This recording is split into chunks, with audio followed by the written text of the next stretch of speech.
Are you aware that every day we encounter persuasive techniques that can influence our thoughts and actions without us even realizing it? From advertisers to politicians, people are constantly using subtle tactics to sway our opinions. But fear not, in today's episode, we'll uncover these techniques, understand how they work, and equip ourselves with the knowledge to avoid being manipulated. By the end, you'll be able to recognize these strategies and think critically for yourself. So let's dive in. The power of persuasion lies in the carefully chosen words and phrases used by manipulators.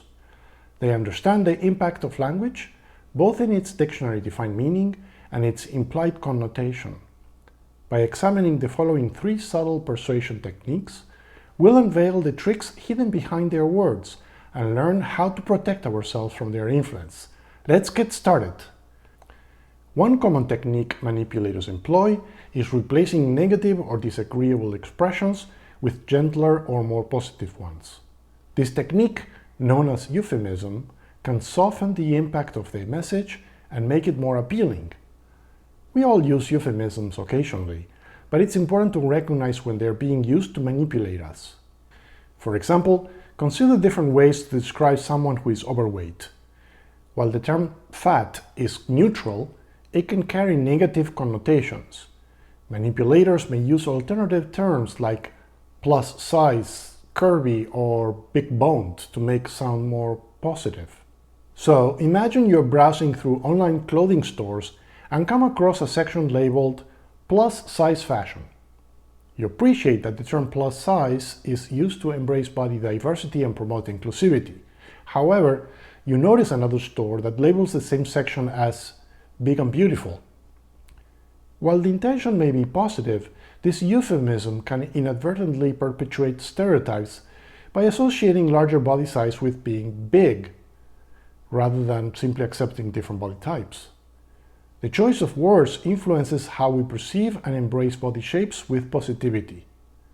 Similarly, euphemisms are often used to be politically correct or to avoid unpleasant realities, such as using reduction of personnel instead of fired. By understanding euphemisms, we can uncover the true meaning behind the words and avoid being swayed by the manipulator's intentions. So be vigilant and question the underlying message conveyed by these gentler expressions. How about you? What are some euphemisms you've encountered in your life? Share them in the comments below. Now that we've explored the positive side of persuasion techniques, let's uncover their negative counterpart. Just as manipulators can soften negative expressions, they can also replace positive or gentle expressions with more negative or disagreeable ones. This technique is called dysphemisms.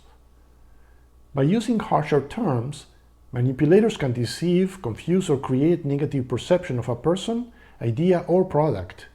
For instance, instead of using the neutral term fat, they might resort to dysphemisms like greedy hog or chunky.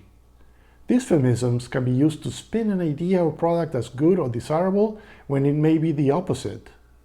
Think about a time when you were browsing the internet for a used car.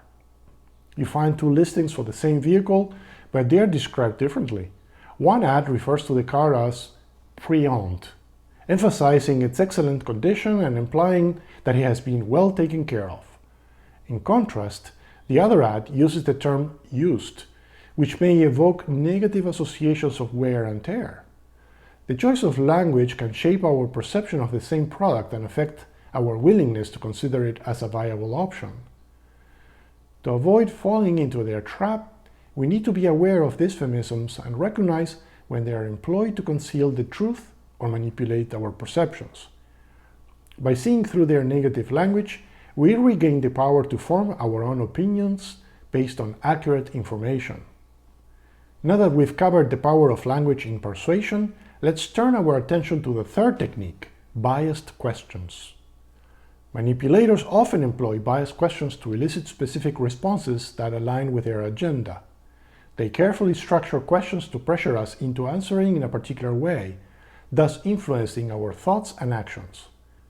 Imagine a survey about the feminist movement with questions like, do you support the feminist movement position that women should be able to take men's jobs?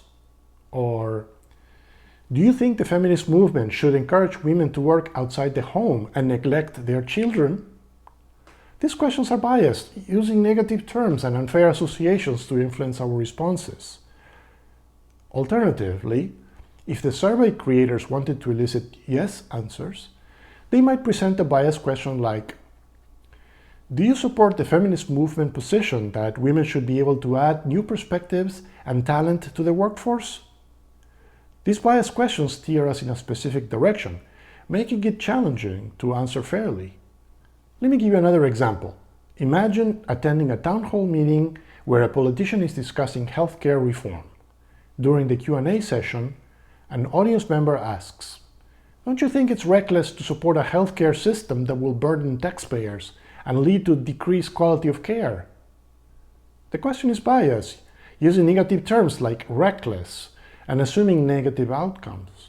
The bias influences the response the politician will give and potentially shapes the audience's perception of the issue.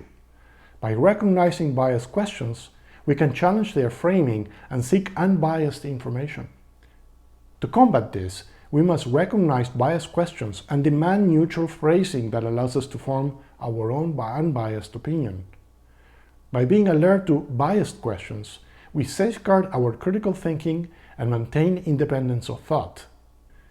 Now that we've explored these three subtle persuasion techniques, you have the knowledge to resist manipulation and think critically for yourself.